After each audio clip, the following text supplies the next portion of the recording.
Punjabi radio USA ਸੁਣ ਰਹੇ ਸਾਰੇ ਹੀ ਮਾਨਯੋਗ ਅਤੇ ਸਤਿਕਾਰਤ ਸਰੋਤਿਆਂ ਨੂੰ ਪੰਜਾਬੀ ਰੇਡੀਓ USA ਦੀ ਟੀਮ ਅਤੇ ਮੇਰੇ ਰਾਜਕਰਨਵੀਰ ਸਿੰਘ ਵੱਲੋਂ ਆਪ ਜੀ ਨੂੰ ਬਹੁਤ ਪਿਆਰ ਸਤਿਕਾਰ ਸਹਿਤ ਦੋਨੋਂ ਅੱਜ ਜੁੜ ਕੇ ਨਿੱਘੀ ਜਿਹੀ ਸਤਿ ਸ੍ਰੀ ਅਕਾਲ।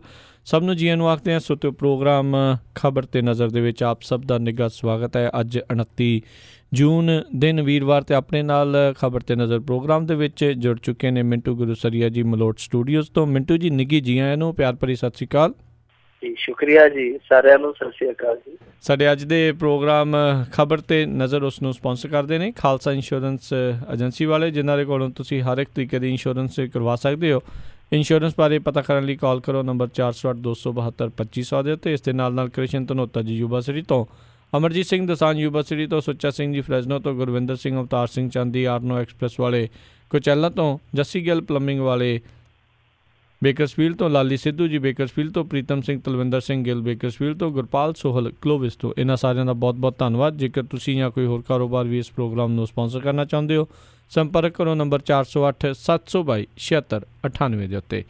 ਮਿੰਟੂ ਗੁਰੂਸਰੀਆ ਜੀ, ਗੱਲਬਾਤ ਦਾ ਸਿਲਸਿਲਾ ਜੇ ਸ਼ੁਰੂ ਕਰੀਏ ਵੀ ਪ੍ਰਧਾਨ ਮੰਤਰੀ ਨਰਿੰਦਰ ਮੋਦੀ ਨੇ ਗਊ ਰੱਖਿਆ ਦੇ ਨਾਂ ਦੇ ਉੱਤੇ ਹੁੰਦੇ ਜ਼ੁਲਮਾਂ ਦੇ ਉੱਤੇ ਕਹਿੰਦੇ ਚੁੱਪੀ ਤੋੜੀ ਆ।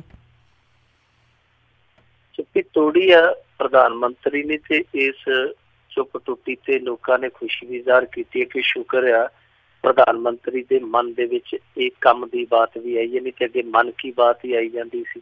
ਚਲੋ ਜਨ ਕੀ ਬਾਤ ਵੀ ਕਿਤੇ ਕੀਤੀ ਆ। ਤੇ ਵੈਸੇ ਇਹ ਦੂਜੀ ਵਾਰ ਆ 1 ਸਾਲ ਦੇ ਅੰਦਰ ਅੰਦਰ ਜਦੋਂ ਗਊ ਰਾਖਿਆਂ ਦੇ ਮੁੱਦੇ ਤੇ ਪ੍ਰਧਾਨ ਮੰਤਰੀ ਨੇ ਕੋਈ ਗੱਲ ਕੀਤੀ ਹੋਵੇ। ਅੱਜ ਤੋਂ 11 ਮਹੀਨੇ ਪਹਿਲਾਂ ਵੀ ਇੱਕ ਇਹੋ ਜਿਹਾ ਬਿਆਨ ਦਿੱਤਾ ਸੀ, ਜਦੋਂ ਇਹਨਾਂ ਆਖਿਆ ਕਿ ਕੁਛ ਲੋਕ ਦਿਨੇ ਗਊ ਰੱਖਿਆ ਕਰਦੇ ਆ, ਰਾਤ ਨੂੰ ਕੁਛ ਹੋਰ ਹੀ ਕਰਦੇ ਆ। ਉਦੋਂ ਵਿਸ਼ਵ ਹਿੰਦੂ ਪ੍ਰੀਸ਼ਦ ਨੇ ਉਸ ਬਿਆਨ ਨੂੰ ਕ੍ਰਿਟੀਸਾਈਜ਼ ਵੀ ਕੀਤਾ ਸੀ, ਕਾਫੀ ਭਖੇ ਵੀ ਸਨ ਇਸ ਬਿਆਨ ਦੇ ਉੱਤੇ। ਖੈਰ ਉਦੋਂ ਵੀ ਲੋਕਾਂ ਨੇ ਬਹੁਤ ਖੁਸ਼ੀ ਦਾ ਇਜ਼ਹਾਰ ਕੀਤਾ ਸੀਗਾ ਕਿ ਸ਼ੁਕਰ ਹੈ ਪ੍ਰਧਾਨ ਮੰਤਰੀ ਨੇ ਕਿਸੇ ਸੈਂਸਿਟਿਵ ਤੇ ਭਖ ਦੇ ਮੁੱਦੇ ਨੂੰ ਛੁਇਆ।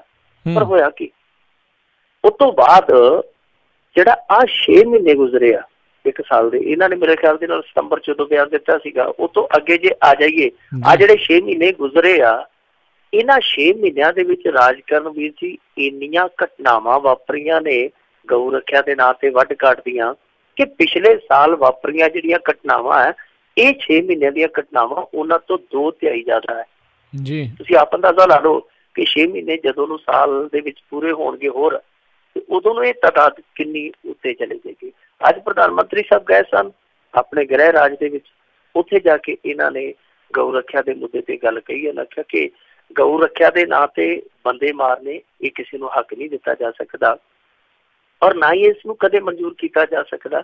ਤੇ ਜੇ ਕੋਈ ਨਾ ਹਟਿਆ ਫਿਰ ਕਾਨੂੰਨ ਆਪਣਾ ਕੰਮ ਕਰੇਗਾ। ਭੀੜ ਦੀ ਹਿੰਸਾ ਉਹਨੇ ਆਖਿਆ ਕਿ ਬਰਦਾਸ਼ਤ ਨਹੀਂ ਕੀਤੀ ਜਾਏਗੀ। ਇਹ ਦਾਨ ਪੁੰਨ ਵਾਲਾ ਦੇਸ਼ ਆ, ਤੇ ਇਸ ਰਾਹ ਤੇ ਜਾਂਦੇ ਦੇਸ਼ ਨੂੰ ਪ੍ਰਧਾਨ ਮੰਤਰੀ ਕਹਿੰਦਾ ਕਿ ਇਸ ਰਾਹ ਨੂੰ ਜਾਂਦਿਆਂ ਦੇਖ ਕੇ ਦੇਸ਼ ਨੂੰ ਦੁੱਖ ਹੁੰਦਾ ਹੈ। ਉਹ ਕਹਿੰਦਾ ਕਿ ਜੇ ਗਊ ਸੇਵਾ ਕਰਨੀ ਹੈ ਤੇ ਫਿਰ ਵਿਨੋਬਾ ਭਾਵੇ ਤੋਂ ਸਿੱਖੋ, ਮਹਾਤਮਾ ਗਾਂਧੀ ਤੋਂ ਸਿੱਖੋ। ਇਹ ਗੱਲ ਬਿਲਕੁਲ ਠੀਕ ਹੈ ਨਰਿੰਦਰ ਮੋਦੀ ਦੀ। ਮਹਾਤਮਾ ਗਾਂਧੀ ਵੀ ਇਹੋ ਗੱਲ ਕਹਿੰਦਾ ਸੀਗਾ ਕਿ ਜੇ ਕੋਈ ਕਸਾਈ ਗਾਂ ਨੂੰ ਮਾਰ ਲਈ ਜਾਂਦਾ ਤੇ ਮੈਂ ਉਹਦੇ ਅੱਗੇ ਲੰਮਾ ਪੈ ਜਾਊਂਗਾ, ਪਰ ਇਹ ਨਹੀਂ ਕਿ ਮੈਂ ਕਸਾਈ ਨੂੰ ਮਾਰ ਦਊਂਗਾ। ਮਹਾਤਮਾ ਗਾਂਧੀ ਦਾ ਇਹ ਫੰਡਾ ਸੀ। ਵਿਨੋਬਾ ਭਾਵੇ ਨੇ ਵੀ ਇਸੇ ਤਰ੍ਹਾਂ ਦਾ ਹੀ ਸਿਧਾਂਤ ਪੇਸ਼ ਕੀਤਾ ਸੀ। ਪਰ ਅੱਜ ਦੇ ਲੋਕ ਜਿਹੜੇ ਖਾਸ ਤੌਰ ਤੇ ਇਹਨਾਂ ਦੇ ਸਿੱਖੇ ਸਿਖਾਏ ਲੋਕ ਆ, ਉਹ ਇਹਨਾਂ ਗੱਲਾਂ ਨੂੰ ਮੰਨਦੇ ਹੀ ਨਹੀਂ।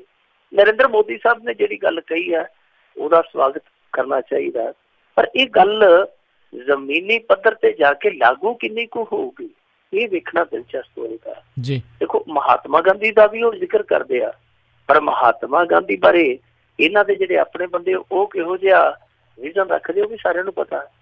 ਇੱਥੇ ਇੱਕ ਬਿਹਾਰ ਦਾ ਮੰਤਰੀ ਹੈਗਾ, ਉਹਨੇ ਮਹਾਤਮਾ ਗਾਂਧੀ ਬਾਰੇ ਬਹੁਤ ਉਲਟਾ ਸ਼ੁਲਟਾ ਬੋਲਿਆ।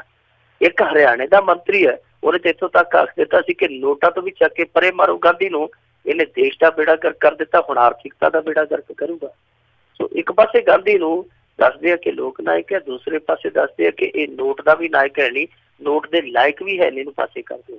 ਸੋ ਇਹ ਵੀ ਇਹਨਾਂ ਦਾ ਇੱਕ ਦੋਗਲਾ ਜਿਹਾ ਚਿਹਰਾ ਹੈ। ਖੈਰ ਪ੍ਰਧਾਨ ਮੰਤਰੀ ਨੇ ਜਿਹੜੀ ਅੱਜ ਗੱਲ ਕਹੀ ਹੈ, ਜਦੋਂ ਰਾਜਕਰਨਵੀਰ ਜੀ ਉਹ ਗੱਲ ਕਹਿ ਰਹੇ ਸਨ, ਠੀਕ ਉਸੇ ਸਮੇਂ 2 ਖਬਰਾਂ ਹੋਰ ਚੱਲਦੀਆਂ ਪਈਆਂ ਸਨ ਨਿਊਜ਼ ਚੈਨਲਾਂ ਤੇ। ਇੱਕ ਤਮਿਲਨਾਡੂ ਦੇ ਵਿੱਚ ਜਿੱਥੇ ਬੱਚੇ ਲਿਜਾ ਰਹੇ ਕੁਛ ਲੋਕਾਂ ਨੂੰ ਕੁੱਟ-ਕੁੱਟ ਕੇ ਦੁੰਬਾ ਬਣਾ ਦਿੱਤਾ ਗਿਆ, ਤੇ ਇੱਕ ਘਟਨਾ ਰਾਂਚੀ ਦੀ ਸੀ ਜਿੱਥੇ ਭੀੜ ਵੱਲੋਂ ਅੱਜ ਇੱਕ ਹੋਰ ਮੁਸਲਮਾਨ ਬਾਜ਼ਾਰ ਦੇ ਵਿੱਚ ਕੁੱਟ-ਕੁੱਟ ਕੇ ਮਾਰ ਦਿੱਤਾ ਗਿਆ। ਜਦੋਂ ਪ੍ਰਧਾਨ ਮੰਤਰੀ ਇਹ ਗੱਲ ਕਹਿੰਦਾ ਪਿਆ ਕਿ ਭੀੜ ਨੂੰ ਹਿੰਸਾ ਕਰਨ ਦਾ ਹੱਕ ਨਹੀਂ ਦਿੱਤਾ ਜਾ ਸਕਦਾ, ਇਹ ਹਿੰਸਾ ਬਹੁਤ ਖਤਰਨਾਕ ਰਸਤੇ ਤੇ ਜਾ ਰਹੀ ਹੈ, ਦੱਸੋ ਜੇ ਉਹ ਰੁਕਦੀ ਹੋਈ ਨਹੀਂ ਤੇ ਪ੍ਰਧਾਨ ਮੰਤਰੀ ਦੇ ਬੋਲ ਫਿਰ ਸਾਰਥਕ ਨਹੀਂ ਹੋ ਸਕਦੇ। ਪ੍ਰਧਾਨ ਮੰਤਰੀ ਨੂੰ ਇਸ ਮੁੱਦੇ ਤੇ ਸਿਰਫ ਤੇ ਸਿਰਫ ਫੋਕੇ ਪੈਂਟ ਨਹੀਂ ਮਾਰਨੇ ਚਾਹੀਦੇ, ਪੱਕੇ ਲੈਂਟਰ ਵੀ ਲਾਉਣੇ ਚਾਹੀਦੇ ਆ। ਕਿਉਂਕਿ ਦੇਖੋ ਜਿਹੜਾ ਅੱਜ ਦਾ ਇਹਦਾ ਇਹ ਬੋਲ ਬੁਲਾਰਾ ਹੈ ਪ੍ਰਧਾਨ ਮੰਤਰੀ ਦਾ, ਉਹ ਥੋੜਾ ਜਿਹਾ ਚਰਚਾ ਮੰਗਦਾ। ਚਰਚਾ ਇਸ ਕਰਕੇ ਮੰਗਦਾ ਕਿਉਂਕਿ ਗੁਜਰਾਤ ਦੇ ਵਿੱਚ ਹੀ ਕਿਉਂ 11 ਮਹੀਨੇ ਦੀ ਚੁੱਪੀ ਟੁੱਟੀ ਹੈ। ਪਹਿਲਾਂ ਵੀ ਗੁਜਰਾਤ ਦੇ ਵਿੱਚ ਹੀ ਜਾ ਕੇ ਬਿਆਨ ਦਿੱਤਾ ਸੀਗਾ ਗਊ ਰੱਖਿਆ ਤੇ, ਅੱਜ ਵੀ ਗੁਜਰਾਤ ਦੇ ਵਿੱਚ ਹੀ ਪਹਿਲਾਂ 2 ਸਾਲ ਪ੍ਰਧਾਨ ਮੰਤਰੀ ਬਣਨ ਤੋਂ ਬਾਅਦ ਨਰਿੰਦਰ ਮੋਦੀ ਸਾਹਿਬ ਆਪਣੇ ਗ੍ਰਹਿ ਸੂਬੇ 'ਚ ਜਾਂਦੇ ਨੇ, ਹੁਣ ਦੇ ਫੇਰੇ ਤੇ ਫੇਰਾ, ਦੇ ਫੇਰੇ ਤੇ ਫੇਰਾ, ਤੇ ਉੱਥੇ ਜਾ ਕੇ ਗਊ ਰਾਖਿਆ ਵੱਲੋਂ ਕੀਤੀ ਜਾਂਦੀ ਬੁਰਸ਼ਾਗਰਦੀ ਦਾ ਮੁੱਦਾ ਉਠਾਉਣਾ ਥੋੜਾ ਜਿਹਾ ਚਰਚਾ ਮੰਗਦਾ ਜੀ। ਚਰਚਾ ਇਸ ਕਰਕੇ ਮੰਗਦਾ ਕਿਉਂਕਿ ਗੁਜਰਾਤ ਦੀਆਂ ਚੋਣਾਂ ਸਿਰ ਤੇ ਨੇ ਤੇ ਗੁਜਰਾਤ ਦੇ ਵਿੱਚ ਐਤਕੀ ਬੇੜੀ ਪਾਰ ਲੱਗਦੀ ਇਹਨਾਂ ਨੂੰ ਔਖੀ ਜਾਪਦੀ ਆ। ਕਿਉਂ? ਕਿਉਂਕਿ ਦਲਿਤ ਇਹਨਾਂ ਤੋਂ ਉਲਟਿਆ, ਉਹ ਲਾਮਬੰਦੀ ਕਰੀ ਬੈਠੇ ਇਹਨਾਂ ਦੇ ਖਿਲਾਫ। ਜਿਹੜੇ ਮੁਸਲਮਾਨ ਆ ਉਹ ਪਹਿਲਾਂ ਤੋਂ ਇਹਨਾਂ ਦੇ ਬਰਖਲਾਫ ਆ। ਪਟੇਲ ਪਾਟੀਦਾਰ ਜਿਹੜੇ ਕਿ ਇਹਨਾਂ ਦੀ ਕਦੇ ਤਾਕਤ ਹੋਇਆ ਕਰਦੇ ਸਨ, ਉਹ ਅੱਡ, ਤੁਹਾਨੂੰ ਪਤਾ ਹਾਰਦਿਕ ਪਟੇਲ ਉਹ ਮੁੰਡਾ ਜਿਹੜਾ ਉਹ ਅੱਡ ਅੰਦੋਲਨ ਵੀ ਕਰਦਾ। ਸੋ ਕਿਸੇ ਵੀ ਸੂਰਤ ਦੇ ਵਿੱਚ ਇਹਨਾਂ ਨੂੰ ਇਸ ਤਰ੍ਹਾਂ ਆਪਣੀ ਬੇੜੀ ਹੈ ਜਿਹੜੀ ਪਾਰ ਲੱਗਦੀ ਨਜ਼ਰ ਨਹੀਂ ਆਉਂਦੀ। ਤਾਂ ਉਸ ਸੂਰਤ ਦੇ ਵਿੱਚ ਜਦੋਂ ਸਾਰੇ ਪਾਸੇ ਹਨੇਰਾ ਹੀ ਹਨੇਰਾ, ਫਿਰ ਇਹਨਾਂ ਨੇ ਹਨੇਰੇ 'ਚ ਇਹ ਤੀਰ ਮਾਰਿਆ। ਮੈਂ ਨਹੀਂ ਕਹਿੰਦਾ ਕਿ ਨਿਰੋਲ ਸਿਆਸੀ ਮਨਸ਼ਾ ਦੇ ਨਾਲ ਦਿੱਤਾ ਬਿਆਨ ਆ, ਜੇ ਅਸਲੀ ਮਨਸ਼ਾ ਭਾਵਨਾ ਹੈ ਵੀ ਤੇ ਫਿਰ ਇਹਨਾਂ ਬੋਲਾਂ ਨੂੰ ਤੁਹਾਨੂੰ ਜ਼ਮੀਨੀ ਪੱਧਰ ਤੇ ਲਾਗੂ ਵੀ ਕਰਨਾ ਚਾਹੀਦਾ, ਲਾਗੂ ਕਰਕੇ ਵੀ ਵਿਖਾਉਣਾ ਚਾਹੀਦਾ। ਇਹ ਜਿਹੜੀਆਂ ਘਟਨਾਵਾਂ ਵਾਪਰਦੀਆਂ ਪਈਆਂ, ਅੱਜ 29 ਬੰਦੇ ਹੋ ਗਏ ਆ ਮਰਨ ਵਾਲੇ, ਗਿਣਤੀ 29 ਪਹੁੰਚ ਗਈ ਹੈ। 29 ਚੋਂ 25 ਮੁਸਲਮਾਨ ਆ। ਇਹ ਕਿੱਧਰ ਨੂੰ ਭੀੜ ਜਾ ਰਹੀ ਹੈ? ਸੋ ਪ੍ਰਧਾਨ ਮੰਤਰੀ ਦੇ ਜਿੱਥੇ ਬੋਲ ਵਾਕਈ ਜ਼ਮੀਰ ਦੀ ਆਵਾਜ਼ ਆ, ਤੇ ਫਿਰ ਇਹ ਭੀੜ ਨੂੰ ਥੋੜੀ ਜਿਹੀ ਨੱਥ ਪਾਉਣੀ ਪਵੇਗੀ।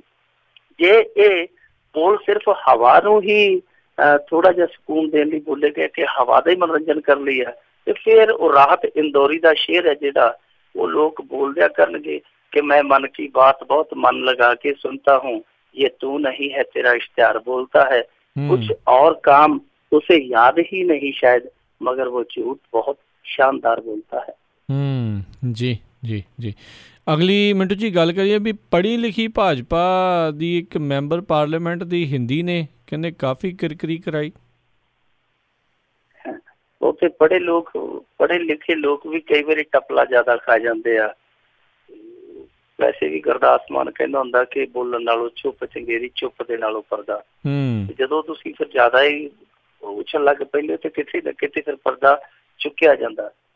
ये असल दे विच बीबी जिहड़ी है ना मीनाक्षी लेखी, ये वकील भी आ, पेशे तो वकील आ और बड़ी तेज तरार आ। जे किसी डिबेट दे विच किसी ने वेखी होवे मीनाक्षी लेखी, ते ओह इन्हां दे जिहड़े हैगे आ ना अंदाज, वो बहुत तेज तरार ने, बोलन नहीं देंदे किसी ने।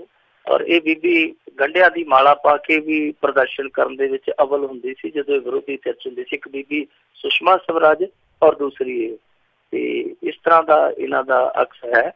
ये किसी प्रोग्राम दे विच हिस्सा लैन गए सन बुधवार नूं, इंद्रप्रस्थ गैस लिमिटेड दे कोई स्वास्थ्य सारथी कंपेन सीगा, उहदे च ये गए सीगे। एक होर भी मंत्री इहदे नाल सीगा।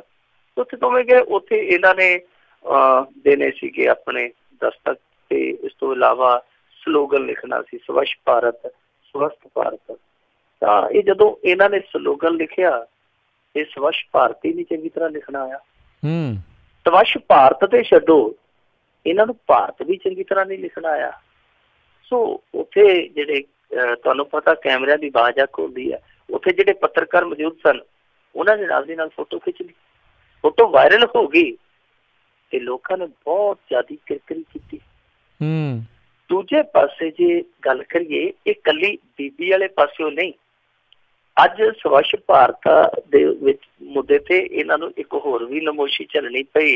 इन्हां दा जिहड़ा केंद्री खेती मंत्री है राधा मोहन सिंह, वो एक इमारत दे नाल पेशाब करदा नजर आउंदा पिया, कमांडो उहदे कोल खड़े आ ते लोकी वो भी कहंदे पे आ कि कमांडो की निगरानी दे विच राधा मोहन सिंह स्वच्छ भारत की पहरेदारी करते हुए। ਉਹ ਵੀ ਬੜੀ ਨਮੋਸ਼ੀਜਨਕ ਤਸਵੀਰ ਹੈ ਕਿ ਇੱਕ ਪਾਸੇ ਤੁਸੀਂ ਲੋਕਾਂ ਨੂੰ ਮੱਤਾ ਦਿੰਦੇ ਹੋ ਤੇ ਦੂਜੇ ਪਾਸੇ ਤੁਸੀਂ ਆਪ ਵੀ ਇੰਨੇ ਜੋਗੇ ਨਹੀਂ। ਇੱਕ ਪਾਸੇ ਤੁਸੀਂ ਹਿੰਦੀ ਨੂੰ ਪ੍ਰਮੋਟ ਕਰਦੇ ਹੋ ਔਰ ਕਹਿੰਦੇ ਹੋ ਕਿ ਹਰੇਕ ਹਿੰਦੁਸਤਾਨੀ ਨੂੰ ਹਿੰਦੀ ਬੋਲਣੀ ਚਾਹੀਦੀ, ਤੇ ਦੂਜੇ ਪਾਸੇ ਤੁਹਾਡੇ ਆਪਣੇ ਪੜ੍ਹੇ ਲਿਖੇ ਲੀਡਰਾਂ ਨੂੰ ਹਿੰਦੀ ਆਉਂਦੀ ਨਹੀਂ। ਇਹਦਾ ਮਤਲਬ ਆ ਕਿ ਦੂਜਿਆਂ ਨੂੰ ਦੇਣਾ ਬ੍ਰਹਮ ਗਿਆਨ ਤੇ ਆਪ ਹੋਏ ਰਹਿਣਾ ਪੱਤਰਕਾਰਾਂ। ਇਹ ਤੇ ਗਲਤ ਗੱਲ ਆ। ਇਹਨਾਂ ਦਾ ਇੱਕ ਹੋਰ ਮੰਤਰੀ ਰਾਜਕਰਨਵੀਰ ਸਿੰਘ ਜੀ ਇੱਕ ਸਕੂਲ ਦੇ ਵਿੱਚ ਚਲੇ ਗਿਆ ਜੀ, ਗੁਜਰਾਤ ਦਾ ਮੰਤਰੀ ਸੀ ਸ਼ਾਇਦ। ਉੱਥੇ ਜਾ ਕੇ ਉਹਦੇ ਚ ਕੀੜਾ ਜਾਗ ਪਿਆ ਅਧਿਆਪਨ ਵਾਲਾ। ਉਹ ਕਹਿੰਦਾ ਬੱਚਿਆਂ ਨੂੰ ਅੱਜ ਤੁਹਾਨੂੰ ਮੈਂ ਪੜ੍ਹ ਕੇ ਦਿਖਾਉਣਾ। ਜਦੋਂ ਪੜ੍ਹ ਕੇ ਦਿਖਾ ਰਿਹਾ ਸੀ ਤੇ ਉਹਨਾਂ ਨੂੰ ਨਾਲ ਸਿਖਾ ਰਿਹਾ ਸੀ ਤੇ ਕਹਿੰਦਾ ਕਿ ਐਲੀਫੈਂਟ ਦਾ ਮਤਲਬ ਹੁੰਦਾ ਹਾਥੀ। ਜਿਹੜੇ ਐਲੀਫੈਂਟ ਦੇ ਸ਼ਬਦ ਲਿਖੇ ਉਹ ਵੀ ਪੂਰੇ ਨਹੀਂ ਸੀਗੇ। ਤੇ ਓਦਾਂ ਉਹ ਕਹਿ ਰਿਹਾ ਸੀ ਕਿ ਮੈਂ MBA ਕੀਤੀ ਹੈ, ਤੇ ਲੋਕੀ ਪੁੱਛਦੇ ਸਨ ਕਿ ਇਹ MBA ਕਿਹੜੇ ਸਕੂਲ ਤੋਂ ਕੀਤੀ ਹੈ ਜਿਹਦੇ ਚ ਐਲੀਫੈਂਟ ਦੇ ਸਪੈਲਿੰਗ ਵੀ ਸਹੀ ਨਹੀਂ ਆਉਂਦੇ ਜੀ। ਹੁਣ ਇਹ ਸਾਰੀਆਂ ਚੀਜ਼ਾਂ ਜਿਹੜੀਆਂ ਉਹ ਇਹੀ ਦਰਸਾਉਂਦੀਆਂ ਕਿ ਕਹਿਣ ਨੂੰ ਕੁਛ ਹੋ ਰਿਹਾ, ਕਰਨ ਨੂੰ ਕੁਛ ਹੋ ਰਿਹਾ। ਪਰ ਬੀਬੀ ਮੀਨਾਕਸ਼ੀ ਲੇਖੀ ਦੇ ਅੱਜ ਹਿੰਦੀ ਚ ਲਿਖੇ ਇਹ ਅੱਖਰ ਵੇਖ ਕੇ ਤੇ ਪੰਜਾਬੀ ਬੰਦੇ ਕਈ ਮਜ਼ਾਕ ਉਡਾਉਣ ਰਹੇ ਸਨ। ਉਹ ਕਹਿੰਦੇ ਕਿ ਇਹਦੇ ਨਾਲੋਂ ਤੇ ਹਿੰਦੀ ਪ੍ਰੇਮ ਸਿੰਘ ਚੰਦੂ ਮਾਜਰਾ ਵਧੀਆ ਬੋਲ ਲਵੇਗਾ ਤੇ ਵਧੀਆ ਸ਼ਾਇਦ ਲਿਖ ਵੀ ਲਵੇਗਾ। ਜੀ ਜੀ ਜੀ ਜੀ ਹਾਂਜੀ। ਤੇ ਆਪਾਂ ਅਗਲੀ ਜਿਹੜੀ ਉਸ ਦੀ ਗੱਲ ਵੱਲ ਵਧੀਏ ਵੀ GST ਲਾਗੂ ਕਰਨ ਮੌਕੇ ਕਹਿੰਦੇ ਅੱਧੀ ਰਾਤ ਨੂੰ ਹੋਣ ਵਾਲੇ ਸੰਸਦੀ ਜਸ਼ਨਾਂ ਦੇ ਵਿੱਚ ਹਿੱਸਾ ਲੈਣ ਤੋਂ ਕਾਂਗਰਸੀਆਂ ਨੇ ਨਾਂਹ ਕਰ ਦਿੱਤੀ ਹੈ। ਕਾਂਗਰਸੀ ਨਹੀਂ, ਰਾਜਕਰਨਵੀਰ ਜੀ ਇਹਨਾਂ ਦੇ ਜਿਹੜੇ ਸਹਿਯੋਗੀ ਦਲ ਆ ਜਿੱਦਾਂ RJD ਆ ਉਹਨਾਂ ਨੇ ਵੀ ਇਨਕਾਰ ਕਰ ਦਿੱਤਾ। ਲਾਲੂ ਯਾਦਵ ਹੋਰਾਂ ਨੇ ਵੀ, ਕਾਮਰੇਡ ਵੀ, ਵੈਸੇ ਕਾਮਰੇਡਾਂ ਦੇ ਉੱਥੇ ਰਾਜ ਸਭਾ ਦੇ ਵਿੱਚ ਵੀ 1.25 ਲੱਖ ਹੀ ਆ ਤੇ ਲੋਕ ਸਭਾ ਚ ਵੀ ਮੈਨੂੰ ਲੱਗਦਾ 1.25 ਲੱਖ ਹੀ ਆ ਜੀ। ਉਹਨਾਂ ਨੇ ਵੀ ਨਾਂਹ ਕਰ ਦਿੱਤੀ, ਕਹਿੰਦੇ ਅਸੀਂ ਵੀ ਨਹੀਂ ਜਾਣਾ। ਕਾਂਗਰਸੀਆਂ ਨੇ ਵੀ ਨਾਂਹ ਕਰ ਦਿੱਤੀ ਹੈ। ਤ੍ਰਿਣਮੂਲ ਕਾਂਗਰਸ ਵਾਲੇ ਬੀਬੀ ਮਮਤਾ ਬੈਨਰਜੀ ਹੋਰੀ ਉਹ ਤੋਂ ਪਹਿਲੇ ਇਨਕਾਰ ਕਰ ਚੁੱਕੇ ਆ। ਅਸਲ ਦੇ ਵਿੱਚ GST ਜਿਹੜੀ ਲਾਗੂ ਕਰਨੀ ਇਹਨਾਂ ਨੇ 30 ਦੀ ਮੱਧ ਰਾਤ ਨੂੰ ਇਹ ਲਾਗੂ ਹੋਣੀ ਆ। ਇਹਨਾਂ ਨੇ ਬਹੁਤ ਚਮਕ ਦਮਕ ਦੇ ਨਾਲ ਲਾਗੂ ਕਰਨੀ ਆ ਔਰ ਕਮਾਲ ਦੀ ਗੱਲ ਆ ਕਿ ਸੰਸਦ ਉਸ ਦਿਨ ਲੱਗੇਗੀ। ਸੰਸਦ ਦੇ ਵਿੱਚ ਕਾਰਵਾਈ ਹੋਏਗੀ। ਇੱਥੇ ਘੰਟਾ ਜਿਵੇਂ ਟਨ ਟਨ ਘੰਟਾ ਖੜਕਾਈ ਦਾ 12 ਵਜੇ ਠੀਕ ਘੰਟਾ ਖੜਕਾ ਕੇ GST ਲਾਗੂ ਕਰਨੀ ਆ। ਹੁਣ ਦੇਖੋ ਮਸਲਾ ਕਾਂਗਰਸ ਦਾ ਇਹ ਕਿ ਕਾਂਗਰਸ ਜਿਵੇਂ ਕਹਿੰਦੇ ਆ ਨਾ ਰਘੂਕੁਲ ਰੀਤ ਸਦਾ ਚਲੇ ਆਈ, ਪ੍ਰਾਣ ਜਾਏ ਬਚਨ ਨਾ ਜਾਏ, ਉਹ ਹਿੰਦੀ ਚ ਕਹਿੰਦੇ ਆ। ਕਿ ਇੱਥੇ ਮਸਲਾ ਇਹ ਹੈ ਕਿ ਰਘੂਕੁਲ ਰੀਤ ਸਦਾ ਚਲੇ ਆਈ, ਸਵਾਸ ਜਾਏ ਪਰ ਸਿਆਸਤ ਨਾ ਜਾਏ ਜੀ। ਕਿ ਸਿਆਸਤ ਨਹੀਂ ਜਾ ਸਕਦੀ। ਸਿਆਸਤ ਕੀ ਆ? ਹੁਣ ਦੇਖੋ ਕਾਂਗਰਸ ਸਿੱਧੇ ਰੂਪ ਦੇ ਵਿੱਚ GST ਦਾ ਵਿਰੋਧ ਕਰ ਨਹੀਂ ਸਕਦੀ ਕਿਉਂਕਿ GST ਉਹਨਾਂ ਦੀ ਕਾਢ ਆ, GST ਉਹਨਾਂ ਦੀ ਖੋਜ ਆ। ਉਹ ਸਿੱਧੇ ਰੂਪ ਦੇ ਵਿੱਚ ਇਹ ਨਹੀਂ ਕਹਿ ਸਕਦੇ ਕਿ GST ਲਾਗੂ ਮਤ ਕਰੋ। ਇਹ 10 ਸਾਲ ਇਹ ਨਰਿੰਦਰ ਮੋਦੀ ਸਾਹਿਬ ਹੋਰੀ ਟੰਗ ਅੜਾਈ ਬੈਠੇ ਰਹੇ, ਪਰ ਅੱਜ ਇਸ ਗੱਲ ਦਾ ਉਹ ਨਾਂ ਨਹੀਂ ਲੈਂਦੇ ਕਿ ਇਹ ਕਾਂਗਰਸ ਨੇ ਤਿਆਰ ਕੀਤਾ ਸੀ ਤੇ ਅਸੀਂ ਇਹਨੂੰ 10 ਸਾਲ ਰੋਕੀ ਰੱਖਿਆ। ਉਹ ਇਸ ਗੱਲ ਦਾ ਜ਼ਿਕਰ ਨਹੀਂ ਕਰਦੇ। ਹੁਣ ਕਾਂਗਰਸ ਜਿਹੜੀ ਹੈ ਉਹ ਇਹ ਸਿੱਧੇ ਰੂਪ ਚ ਕਹਿ ਨਹੀਂ ਸਕਦੀ ਕਿ ਭਾਈ ਤੁਸੀਂ ਸਾਡਾ ਨਾਂ ਨਹੀਂ ਲੈਂਦੇ ਤਾਂ ਕਰਕੇ ਅਸੀਂ ਤੁਹਾਡੇ ਪ੍ਰੋਗਰਾਮ ਚ ਸ਼ਿਰਕਤ ਨਹੀਂ ਕਰਨੀ। ਹੁਣ ਉਹ ਇਹ ਕੰਮ ਕਰ ਨਹੀਂ ਸਕਦੇ ਕਿਉਂਕਿ ਇੱਥੇ ਭਾਰਤ ਦੀ ਸਿਆਸਤ ਹੈ ਜਿਹੜੀ ਉਹਦੀ ਇਹ ਵਿਰਾਸਤ ਆ, ਉਹਦੀ ਇਹ ਰੀਤ ਆ ਕਿ ਜਿਹੜੇ ਵਿਰੋਧੀ ਆ ਉਹਨਾਂ ਦਾ ਕਿਸੇ ਕੰਮ ਚ ਨਾਂ ਲੈਣਾ ਹੀ ਨਹੀਂ ਤੇ ਜਿਹੜਾ ਵਿਰੋਧੀ ਧਿਰ ਵਾਲਾ ਉਹਨੇ ਕਿਸੇ ਕੰਮ ਨੂੰ ਚੰਗਾ ਕਹਿਣਾ ਹੀ ਨਹੀਂ। ਇਹ ਰੀਤ ਆ ਇਸ ਦੇਸ਼ ਦੀ। ਸੋ ਹੁਣ ਦੋਨੇ ਆਪੋ ਆਪਣੇ ਪੈਂਤੜੇ ਤੇ ਆ। ਜਿਹੜੇ ਨਰਿੰਦਰ ਮੋਦੀ ਸਾਹਿਬ ਹੋ ਰਹੀ ਆ ਉਹ ਜੰਮੂ ਕਸ਼ਮੀਰ ਦੀ ਸੁਰੰਗ ਦਾ ਉਦਘਾਟਨ ਕਰਕੇ ਆਏ ਸੀ। ਉਹ ਮਨਮੋਹਨ ਸਿੰਘ ਨੇ ਨੀਂਹ ਪੱਥਰ ਰੱਖਿਆ ਸੀ, ਇੱਕ ਵਾਰੀ ਵੀ ਨਹੀਂ ਕਿਹਾ ਇਹ ਉਹਨਾਂ ਦੀ ਸਰਕਾਰ ਦੀ ਪ੍ਰਾਪਤੀ ਹੈ। ਉਹ ਜਿਹੜਾ ਸਭ ਤੋਂ ਲੰਬਾ ਪੁਲ ਪਿੱਛੇ ਜੇ ਇਹਨਾਂ ਨੇ ਚਲਾਇਆ, ਉਦਘਾਟਨ ਕੀਤਾ, ਉਹ ਵੀ ਉਹਨਾਂ ਦੀ ਸਰਕਾਰ ਚ ਬਣਿਆ ਸੀ। ਸੋ ਮੇਰੇ ਕਹਿਣ ਦਾ ਭਾਵ ਇਹ ਹੈ ਕਿ ਜਿਹੜੀਆਂ ਪ੍ਰਾਪਤੀਆਂ ਪਿਛਲੇ ਸਰਕਾਰ ਦੀਆਂ ਉਹਨਾਂ ਦਾ ਕ੍ਰੈਡਿਟ ਵੀ ਨਹੀਂ ਦਿੱਤਾ ਜਾਂਦਾ, ਪਰ ਉਹ ਹੁਣ ਸਿੱਧੇ ਤੌਰ ਤੇ ਕਹਿ ਨਹੀਂ ਸਕਦੇ ਕਾਂਗਰਸੀ ਕਿ ਹਾਂ ਭਾਈ ਸਾਨੂੰ ਕ੍ਰੈਡਿਟ ਚਾਹੀਦਾ। ਸੋ ਇਸ ਬਹਾਨੇ GST ਦੇ ਕੇ ਜੀ ਅਸੀਂ ਉਸ ਪ੍ਰੋਗਰਾਮ ਚ ਸ਼ਿਰਕਤ ਨਹੀਂ ਕਰਨੀ। ਉਹਨਾਂ ਨੇ ਇਹ ਕਿਹਾ ਕਿ ਦਰਅਸਲ ਇਹ ਸੰਸਦ ਦੀ ਮਰਿਆਦਾ ਦੇ ਉਲਟ ਆ। ਉਹਨਾਂ ਨੇ ਕੀ ਕਿਹਾ? ਉਹ ਕਹਿੰਦੇ ਜੀ ਕਿ ਇਹ ਜਿਹੜਾ ਸੰਸਦ ਦਾ ਰਾਤ ਵਾਲਾ ਇਜਲਾਸ ਕਦੇ ਨਹੀਂ ਹੋਇਆ। ਜੇ ਸਮਾਗਮ ਹੋਇਆ, ਜਸ਼ਨ ਹੋਇਆ, ਉਹ ਹੋਇਆ 47 ਵੇਲੇ, ਉਸ ਤੋਂ ਬਾਅਦ ਗੋਲਡਨ ਜੁਬਲੀ ਵੇਲੇ, ਸਿਲਵਰ ਜੁਬਲੀ ਵੇਲੇ 72 ਚ, ਉਸ ਤੋਂ ਬਾਅਦ ਹੋਇਆ 97 ਚ ਗੋਲਡਨ ਜੁਬਲੀ ਵੇਲੇ। कि यानी वो कहते कि उदों होया जदों आज़ादी दे नाल जुड़े समागम सी जुबलियां सी, उस तो इलावा कदे भी इहो जिहा प्रोग्राम नहीं होया संसद दे विच। ते ये सिर्फ ते सिर्फ एक टैक्स सुधार प्रोग्राम आ, इहदे लई रात नूं संसद जाके उत्थे जगमगा देनी ये किधर दी सियानत आ। वो कहंदे ते तमाशा। हुण देखो कांग्रसियां ने आपदा रस्ता लभ लिया, मोदी साहब होरां कोले आपदे रस्ते, उन्हां दे कोल आपदा रस्ता। वो कहंदे जी कि ये संसद की मर्यादा नाल जुड़िया मसला, इस करके असीं नहीं जावांगे। तो दोने तुरां ठीक है।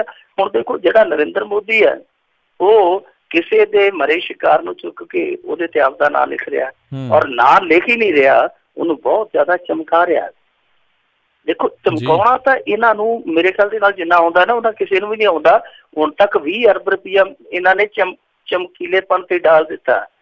20 अरब रुपया सरकारी खात्यां च, कदे इधर कदे आ हफ्ता मनाउणा, कदे वो मनाउणा, कदे सरकार दीयां प्राप्तियां। हुण तक 3 सालां च दसदे आ कि 20 अरब रुपया इश्तिहारबाजी ते खोरिया। सो इन्हां नूं यही है कि GST की जिहड़ी प्राप्ति है वो नोटबंदी वांगू, जिवें कि नोटबंदी का पूरा ढोल टमक्का वजा के इन्होंने जारी किया सारा सिस्टम। तो वो कहते कि हुण ये जिहड़ा आर्थिक सुधार असीं लागू करन चले हैं देश दे विच, ये भी ठोक वजा के किया जाए, सारे मुल्क नूं पता लगे कि ये भारतीय जनता पार्टी ने लागू किया। सो वो आपदे दा ते है, ये आपदे दा ते ने कि असीं जी इस करके नहीं जा रहे क्योंकि संसद की मर्यादा का सवाल है, संसद की गरिमा का सवाल है। सो ये दोनों ही पार्टियां का आपो अपना स्टैंड है, आपो अपना पैंतड़ा है। वैसे GST लागू हो जानी है, ਉਹਦੇ ਵਿੱਚ कई प्रकार ਦੀਆਂ खामियां ने, कई प्रकार ਦੀਆਂ खूबियां ने।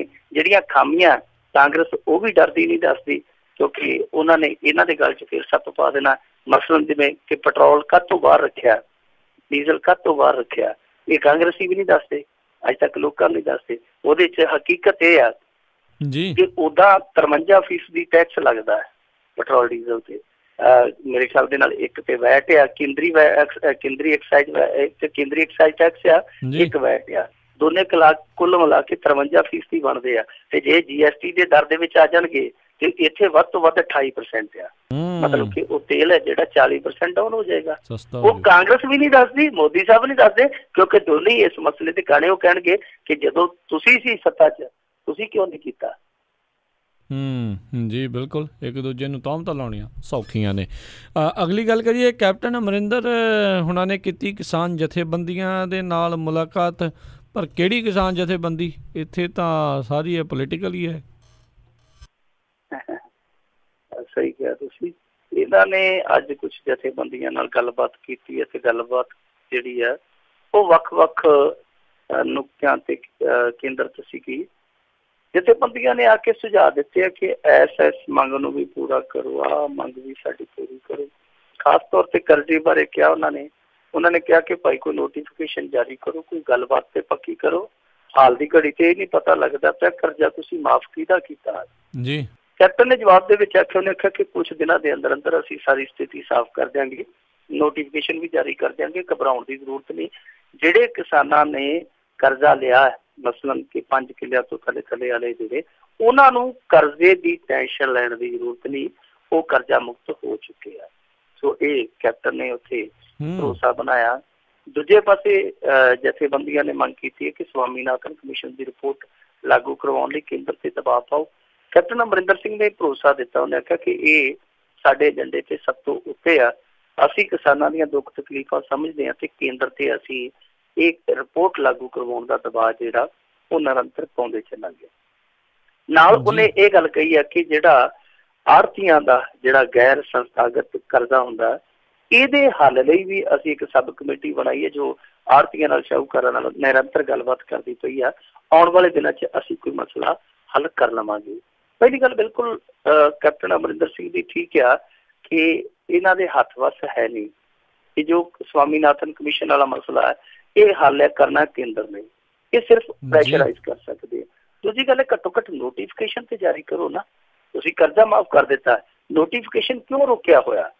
ਇਹਦਾ ਜਵਾਬ ਕੈਪਟਨ ਅਮਰਿੰਦਰ ਸਿੰਘ ਕਿਉਂ ਨਹੀਂ ਦਿੰਦੇ ਕਿ ਜਦੋਂ ਤੁਸੀਂ ਕਰਜ਼ਾ ਮਾਫ ਕਰ ਦਿੱਤਾ ਇਹਨੂੰ ਨੋਟੀਫਾਈਡ ਕਿਉਂ ਨਹੀਂ ਕਰਦੇ ਪਏ, ਕਿਉਂ ਰੋਕੀ ਰੱਖਿਆ ਤੁਸੀਂ ਇੰਨੀ ਦੇਰ ਤੋਂ?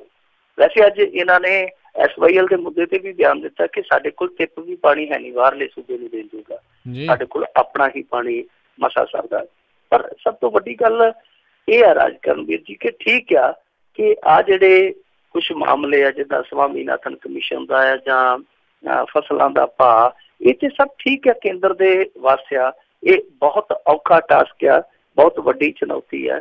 ਇਹ ਸਿਰਫ ਤੇ ਸਿਰਫ ਮੰਗ ਕਰ ਸਕਦੇ ਆ ਜਾਂ ਦਬਾਅ ਪਾ ਸਕਦੇ ਆ। ਪਰ ਜੋ ਚੀਜ਼ਾਂ ਕਰਨ ਵਾਲੀਆਂ ਨੇ ਕੈਪਟਨ ਅਮਰਿੰਦਰ ਸਿੰਘ ਦੇ ਅਧਿਕਾਰ ਖੇਤਰ 'ਚ ਨੇ, ਜੋ ਪੋਸੀਬਲ ਨੇ, ਉਹਨਾਂ ਚੀਜ਼ਾਂ ਵੱਲ ਤੇ ਧਿਆਨ ਦੇਣ ਦੀ ਜ਼ਰੂਰਤ ਹੈ ਨਾ। ਦੇਖੋ ਸਾਡੇ ਇੱਥੇ ਕੀ ਆ, ਜਗਰਾਓਂ ਜਿਹੜੀ ਕਿ ਏਸ਼ੀਆ ਦੀ ਦੂਜੇ ਨੰਬਰ ਦੀ ਮੰਡੀ ਹੈ ਮੂੰਗੀ ਦੀ ਖਰੀਦ ਦੇ ਮਾਮਲੇ 'ਚ ਮੇਰੇ ਖਿਆਲ ਦੇ ਨਾਲ, ਉਹ 30 ਤਰੀਕ ਤੱਕ ਸਟ੍ਰਾਈਕ ਤੇ ਆ। ਕਿਉਂ? ਕਿਉਂਕਿ ਉੱਥੇ ਵਪਾਰੀ ਹੈ ਜਿਹੜੀ ਉੱਥੇ ਤੈਅ ਕੀਮਤ ਹੈ ਮੂੰਗੀ ਦੀ, ਉਹ ਤੋਂ ਵੀ ਘੱਟ ਖਰੀਦ ਰਹੇ ਕਿਸਾਨਾਂ ਤੋਂ। ਕਿਸਾਨ ਤੇ ਆੜ੍ਹਤੀਏ ਦੁਖੀ ਆ। ਉਹ ਕਹਿੰਦੇ ਕਿ ਇੰਨੀ ਲੁੱਟ ਜੇ ਰੇਟ 2200 ਹੈ ਤੇ ਉਹ 1600 ਦਿੰਦੇ ਆ। ਇਸੇ ਤਰ੍ਹਾਂ ਮੱਕਾ ਜਿਹੜਾ ਕਿ MSP ਦੇ ਵਿੱਚ ਆਉਂਦਾ, ਉਹ ਅੱਧ ਰੇਟ ਤੇ ਲਿਆ ਜਾ ਰਿਹਾ। ਤੁਸੀਂ ਘੱਟੋ ਘੱਟ ਇਹਨਾਂ ਚੀਜ਼ਾਂ ਤੇ ਠੀਕ ਕਰੋ ਨਾ। ਇਹ ਤੇ ਤੁਹਾਡੇ ਪੰਜਾਬ ਦੇ ਵਿੱਚ ਹੋ ਰਹੀਆਂ। ਆਲੂ ਹੈ, ਆਲੂ ਆਪਾਂ ਨੂੰ ਅੰਨਿਆਂ ਨੂੰ ਦੀਦਾ ਹੈ ਕਿ ਦੇਖੋ ਆਲੂ ਦੇ ਰੇਟ ਹੈ ਜਿਹੜੇ, ਉਹ ਵਪਾਰੀ ਲੌਬੀ ਹੈ ਜਿਹੜੀ, ਉਹ ਰਲ ਕੇ ਡੇਗ ਦਿੰਦੀ ਹੈ। ਔਰ ਆਲੂ ਇੰਨਾ ਜ਼ਿਆਦਾ ਫਿਰ ਡਿੱਗਦਾ ਕਿ ਉਹ ਵਿਚਾਰਾ ਸੜਕਾਂ ਤੇ ਰੜਿਆ ਫਿਰਦਾ। ਸੋ ਜਿਹੜੀਆਂ ਚੀਜ਼ਾਂ ਠੀਕ ਕਰਨੀਆਂ ਤੁਸੀਂ, ਇਹ ਜਿਹੜੀਆਂ ਤੁਹਾਡੇ ਅਧਿਕਾਰ ਖੇਤਰ 'ਚ ਆਉਂਦੀਆਂ, ਇਹ ਤੇ ਕਰੋ। ਬਾਕੀ ਜਿਹੜੀ ਗੱਲ ਤੁਸੀਂ ਜਥੇਬੰਦੀਆਂ ਵਾਲੀ ਕੀਤੀ ਹੈ, ਉਹ ਬੜੀ ਨੇਕ ਗੱਲ ਕੀਤੀ ਹੈ ਤੁਸੀਂ, ਕਿ ਵਾਕਿਆ ਇਹਨਾਂ ਜਥੇਬੰਦੀਆਂ ਨੂੰ ਚਾਹੀਦਾ ਹੈ ਕਿ ਭਾਈ ਤੁਸੀਂ ਬੰਦ ਹੋਏ ਫਿਰਦੇ ਹੋ, ਟੋਟੇ ਹੋਏ ਫਿਰਦੇ ਹੋ। ਪਹਿਲਾਂ ਤੁਸੀਂ ਇਹ ਜਿਹੜੇ ਜਥੇ ਬੰਦ ਹੋਏ ਪਏ ਆ, ਇਹਨਾਂ ਜਥੇ ਬੰਦ ਹੋਇਆਂ ਨੂੰ ਜਥੇਬੰਦ ਕਰਕੇ ਇੱਕ ਜਥੇਬੰਦੀ ਬਣਾਓ। ਉਸ ਤੋਂ ਬਾਅਦ ਇਹੋ ਜਿਹੀਆਂ ਮੱਤਾਂ ਦਿਓ।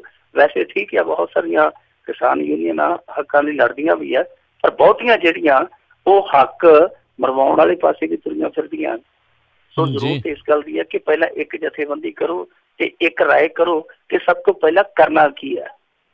ਜੀ ਅਗਲੀ ਆਪਾਂ ਮਿੰਟੂ ਜੀ ਗੱਲ ਕਰੀਏ ਵੀ ਏਕਮ ਕਤਲ ਕਾਂਡ 'ਚ ਨਾਮਜ਼ਦ ਸੀਰਤ ਕੌਰ ਨੇ ਜੇਲ੍ਹ ਸੁਪਰੀਡੈਂਟੈਂਟ ਦੇ ਉੱਤੇ ਸੰਗੀਨ ਦੋਸ਼ ਲਾਏ।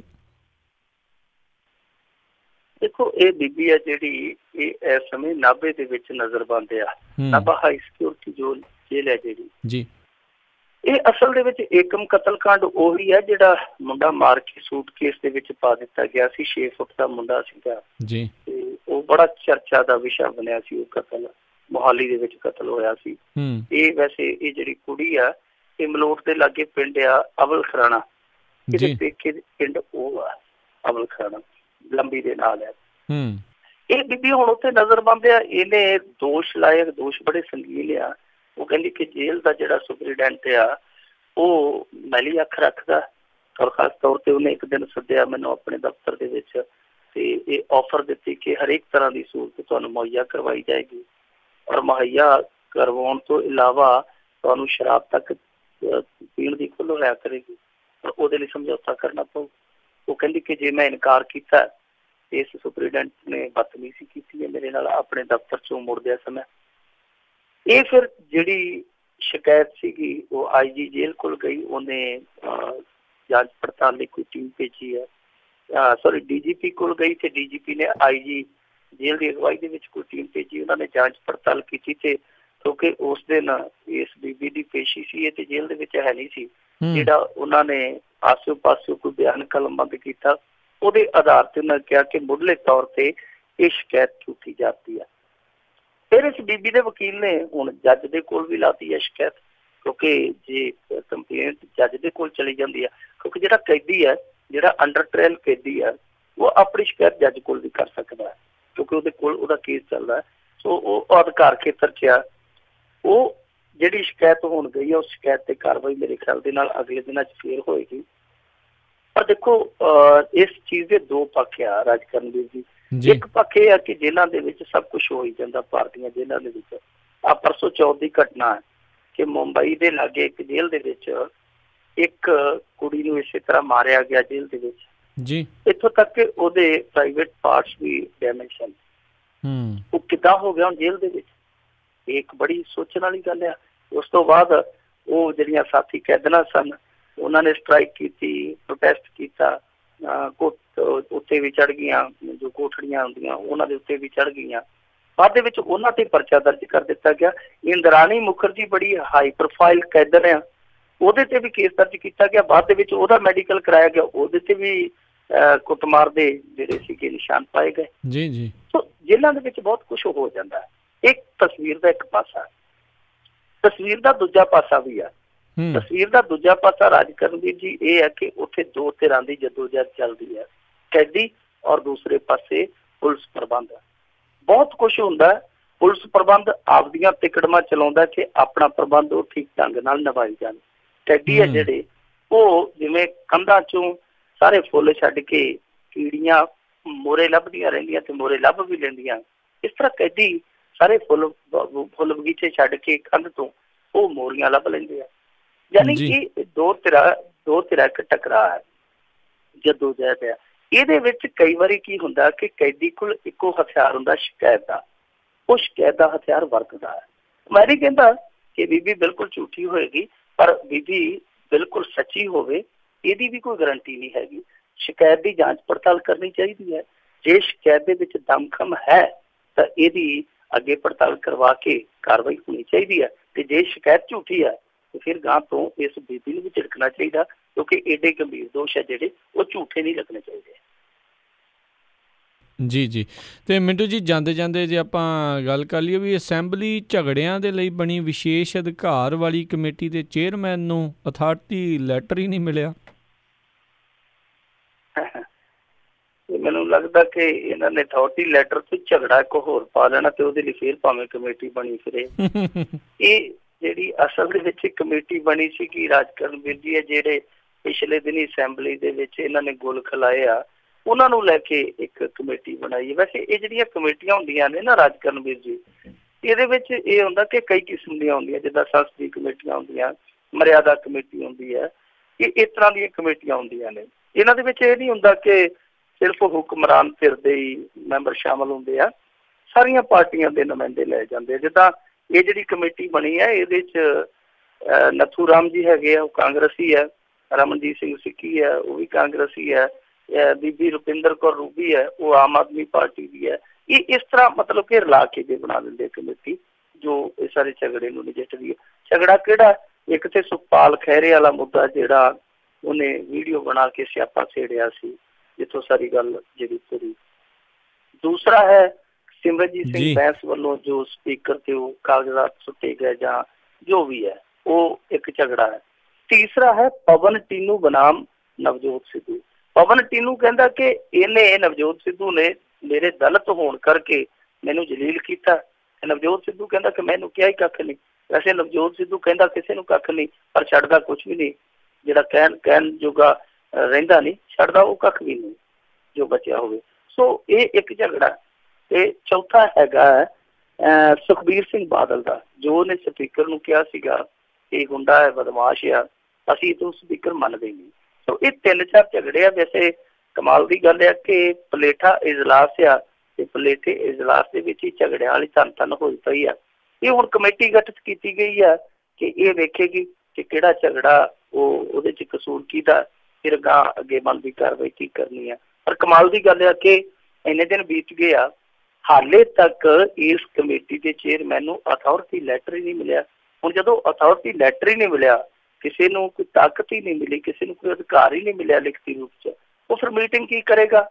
ਜੇ ਮੀਟਿੰਗ ਨਹੀਂ ਹੋਏਗੀ ਤੇ ਫਿਰ ਕਿਸੇ ਨੂੰ ਉਹਨਾਂ ਨੇ ਸੱਦਣਾ ਕੀ ਹੈ ਕਿ ਆ ਕੇ ਪੇਸ਼ ਹੋ ਕੇ ਆਪਣਾ ਪੱਖ ਰੱਖੋ। ਸੋ ਇਸ ਕਰਕੇ ਸਾਰੀ ਗੱਲਬਾਤ ਹੈ ਜਿਹੜੀ ਉਹ ਠੰਡੇ ਬਸਤੇ 'ਚ ਇੱਕ ਵਾਰੀ ਪੈ ਗਈ ਜਾਪਦੀ ਆ, ਕਿਉਂਕਿ ਇਸ ਤਰ੍ਹਾਂ ਦੇ ਅਸੀਂ ਮਾਮਲੇ ਕਈ ਵਾਰੀ ਵੇਖੇ ਆ। ਇੱਕ ਵਾਰੀ ਜਿਹੜਾ ਓਮ ਪ੍ਰਕਾਸ਼ ਚੌਟਾਲਾ ਹੈ, ਜਿਹੜਾ ਅੱਜ ਕੱਲ੍ਹ ਤਿਹਾੜ ਜੇਲ੍ਹ ਦੇ ਵਿੱਚ ਉੱਥੇ ਪੜ੍ਹਾਈ ਕਰਦਾ ਪਿਆ 80-85 ਸਾਲ ਦੀ ਉਮਰ 'ਚ, ਉਹ ਓਮ ਪ੍ਰਕਾਸ਼ ਚੌਟਾਲਾ ਵੀ ਇਸੇ ਤਰ੍ਹਾਂ ਦੇ ਇੱਕ ਚੱਕਰ 'ਚ ਫਸ ਗਿਆ ਸੀ। ਉਹਦੇ ਖਿਲਾਫ ਵੀ ਇੱਕ ਮਰਿਆਦਾ ਕਮੇਟੀ ਬਿਠਾਈ ਗਈ। ਔਰ ਕਮਾਲ ਦੀ ਗੱਲ ਆ ਕਿ ਉਹ ਮਰਿਆਦਾ ਕਮੇਟੀ ਬੈਠੀ ਰਹੀ, ਉਹਨੇ ਕੀਤਾ ਕੱਖ ਨਹੀਂ ਜਦ ਤੱਕ ਉਹ ਟਰਮ ਉਹਦੀ ਪੂਰੀ ਹੋ ਗਈ ਸੀ। ਇਸ ਕਰਕੇ ਮੇਰੇ ਖਿਆਲ ਦੇ ਨਾਲ ਇਹ ਮੁੱਦਾ ਵੀ ਹੈ ਜਿਹੜਾ ਉਹ ਬਹੁਤ ਹੱਦ ਤੱਕ ਦਬਾਉਣ ਦੀ ਕੋਸ਼ਿਸ਼ ਕੀਤੀ ਜਾਏਗੀ ਜਾਂ ਕੀਤੀ ਜਾ ਰਹੀ ਹੈ। ਤੇ ਜੇ ਖੁੱਲਿਆ, ਕਿਉਂਕਿ ਇਹਦੇ ਵਿੱਚ ਸਾਰੇ ਇਸ ਜੱਦ 'ਚ ਆ ਸਕਦੇ, ਇਹਨਾਂ ਦੇ ਆਪਦੇ ਵੀ ਆ ਸਕਦੇ, ਕੁਛ ਦੂਜੇ ਵੀ ਆ ਸਕਦੇ, ਮੇਰੇ ਖਿਆਲ ਦੇ ਨਾਲ ਰਲ ਮਿਲ ਕੇ ਇਹ ਘੱਟੇ ਕੌਡੀਆਂ ਰਲਾਉਣ ਵਾਲੀ ਗੱਲ ਕਰਨਗੇ। ਕਿਉਂਕਿ ਜੇ ਇਹ ਸੰਜੀਦਗੀ ਵਿਖਾਉਂਦੇ ਤੇ ਹੁਣ ਤੱਕ ਤੇ ਅਥਾਰਟੀ ਲੈਟਰ ਦੇ ਦੇਣਾ ਚਾਹੀਦਾ ਸੀ, ਮੀਟਿੰਗ ਹੋ ਜਾਣੀ ਚਾਹੀਦੀ ਸੀ, ਸਾਰਿਆਂ ਨੂੰ ਪੱਖ ਰੱਖਣ ਲਈ ਬੁਲਾ ਲਿਆ ਜਾਣਾ ਚਾਹੀਦਾ ਸੀ। ਪਰ ਹਾਲ ਦੀ ਘੜੀ ਉੱਥੇ ਕੁਛ ਵੀ ਨਹੀਂ ਹੋਇਆ।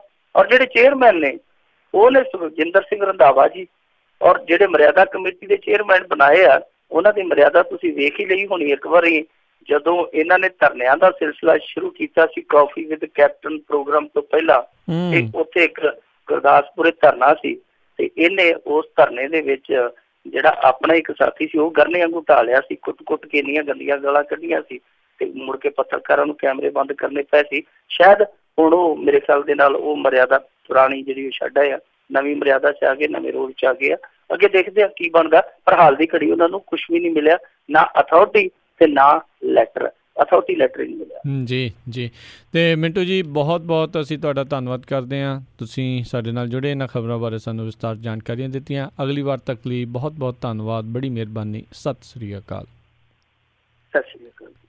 ਤੇ ਸਰੋਤਿਓ, ਇੱਥੇ ਹੀ ਸਾਡਾ ਅੱਜ ਦਾ ਇਹ ਪ੍ਰੋਗਰਾਮ ਖਬਰ ਤੇ ਨਜ਼ਰ ਉਹ ਵੀ ਹੁਣ ਸਮਾਪਤ ਹੈ। ਮਿਲਾਂਗੇ ਕੱਲ੍ਹ ਨੂੰ ਇਸ ਪ੍ਰੋਗਰਾਮ ਦੇ ਵਿੱਚ ਇੱਕ ਵਾਰੀ ਫਿਰ। ਉਦੋਂ ਤੱਕ ਲਈ ਤੁਹਾਨੂੰ ਸਾਰਿਆਂ ਨੂੰ ਬਹੁਤ ਪਿਆਰ ਸਤਿਕਾਰ ਸਹਿਤ ਦੋਨੋਂ ਹੱਥ ਜੋੜ ਕੇ ਨਿੱਘੀ ਜਿਹੀ ਸਤਿ ਸ੍ਰੀ ਅਕਾਲ। ਜਿਉਂਦੇ ਵਸਦੇ ਰਹੋ, ਹੱਸਦੇ ਖੇਲਦੇ ਰਹੋ ਤੇ ਸੁਣਦੇ ਰਹੋ ਜੀ ਪੰਜਾਬੀ ਰੇਡੀਓ USA।